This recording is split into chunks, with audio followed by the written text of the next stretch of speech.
getting the truth to as many who need to hear. And then the third phase is our business, societal transformation. Let me ask you two questions I asked you before. You didn't answer the last time. I hope you answer now. Whose life has been blessed because you are alive?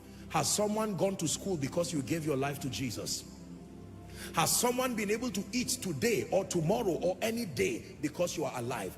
Do you know how excellent and how healthy it is to live knowing that your life is contributing to someone? Look at the young lad that Andrew brought. That boy had his 5 loaves and 2 fish, maybe for him and a few friends. And Jesus said, can you allow us use this and let us feed many? You will not be at a loss. The Bible does not tell us who took the 12 baskets, but if I were Jesus, I would give it to the young lad. Hallelujah.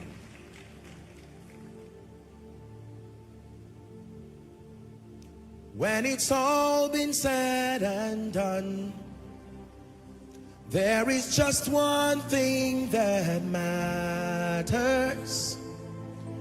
Did I do my best to live for truth? Did I live my life for you? When it's all been said and done, all my treasures will mean nothing. Only what I've done for love's reward will stand the test of time. Lord, your mercy is so great that you look beyond our weakness and find precious jewel in married clay, turning sinners into saints. And I will always sing your praise here on earth and ever after. For you've told me heaven's my true home. When it's all been said and done, you're my life when life is done. The day I was told Mylse Munroe had gone to be with the Lord, I was in Warri for a meeting, and when they called me and said this man just had a plane crash, at first I said, God, why? But then I remembered that it is not the amount of time we live that matters, but to the degree to which our lives are spent in making this happen.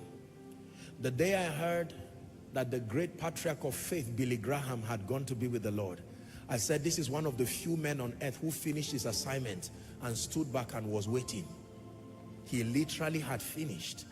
He spent his life going from pillar to post.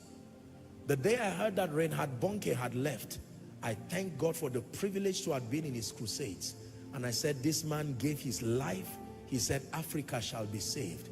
We are products of his prophecy today.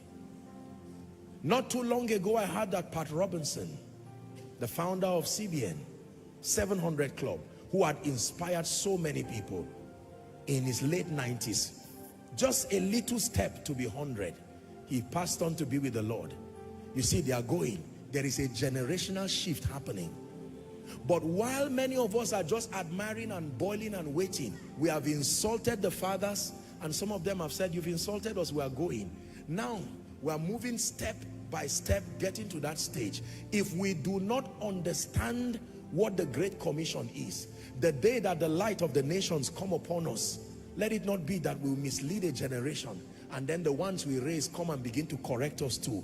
And that correction will be harsh, because they will say, you spoke about those who went before you. You did not show mercy. Now look at it, you are messing up.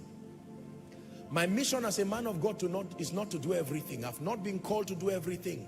I do not know everything. But mine is to spend my life serving you, serving Jesus, serving the nations, serving my generation with all that I have in life and in death. Serving him sincerely, making our own contribution. This is all. I don't preach the gospel because I am a preacher. I preach the gospel because I am a child of God. Are we together now? So the one who is saying, I am waiting until the day I'm ordained a pastor, you're already a hypocrite from beginning. Everyone should leave this service today with a renewed passion for souls. You may not have the privilege to do one-on-one evangelism, but can you take one day in a week to pray for souls? One day in a week to pray for those in the mission fields? What of some of you who can give? You find a ministry that is involved in soul winning and the transformation of people. That is where your seed should go. How about participating in seeing that people are saved? A few minutes from now, I'm going to be making an altar call. And I know that there are many tonight. Whilst you are listening, there are many who will come here. You don't know the joy in my heart when I see people leave their seats and come to stand here. It does not just show that a preacher is anointed. It shows that Jesus is winning. That he's winning in Nigeria. He's winning in America. He's winning in UK, in US, everywhere. This is why we do the things that we're doing. Hallelujah. And so believers, hear me. For some of you who have been called by God and you have ignored the call, you may not have the privilege to head a ministry. You may not even have a privilege to be global in terms of ministerial impact.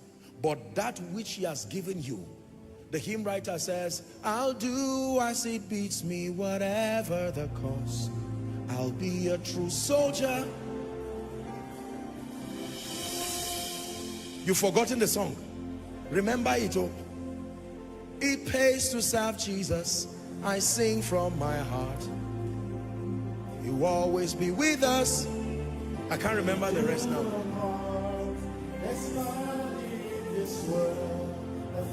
Do you know, hold on. Do you know years ago, people would sing these songs and cry. They really believed it and they meant it. I love him far better. I'll serve you more truly than ever before. I'll do as it beats me, whatever the cost. I'll be a true soldier. I'll die at my post. I'll be here serving you all of the days of my life. I'll be here serving you all of the days of my life. Lord, I'll be here worshiping all of the days of my life. I'll be here worshiping all of the days of my life. We're wrapping up. Go back and listen to this message. Redefining the Great Commission. Don't assume you understood everything I said. When you go back, sit down and listen. Let the Spirit of God breathe and let your destiny come out of this message, that you will see the role that God has called you to play, whether in business, whether in ministry. What you call purpose and destiny is simply the role you have to play as far as this kingdom advance, this mandate is concerned. My greatest desire is to bring joy to the heart of the Master in and through my life by serving him as best as I can, taking advantage of all the graces he's made available unto me. And this is my proposition for you tonight. Now that you know these things, may you be happy and blessed if you do them. Rise up on your feet. Please rise up on your feet. Hallelujah. We're going to pray 2 prayer points, but I just feel stirred in my heart to make the altar call. Then we'll pray the 2 prayer points. I do not need to tell you any other thing again. You've heard the message. You need Jesus. World evangelization includes you if you're yet to make it right with Jesus. And I'm talking to a dear brother, a dear sister, father, mother, colleague, relative. You may be seated in this auditorium and all the overflows following online, and Jesus is telling you it's time to make it right with me. Rededicating your life to Jesus or making that decision the first time. Wherever you are, I want you to please leave your seat and come and stand right here, as bold as you can, knowing that you're coming to Jesus. God bless you. Come. Koinonia, let's give them a big hand clap. Even so, come Yeshua, come. Even so, take your bride away. Keep clapping as they come. Oh, my soul longs to see your face, my Lord. Even so, come Yeshua, come. Apostle, I'm tired. I want to make it right with Jesus. Even so, come Yeshua, come.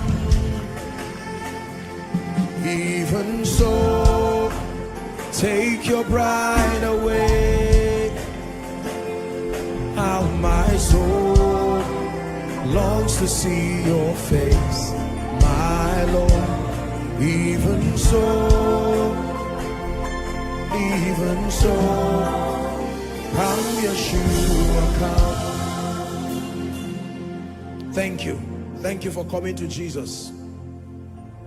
I see my footballer friend. When you are saved, I'll pray over your football career, but now let's do the business of Jesus. Hallelujah. Thank you, ladies and gentlemen. I know that there are many more across the overflows, and someone may be watching by way of television, internet, perhaps a rebroadcast.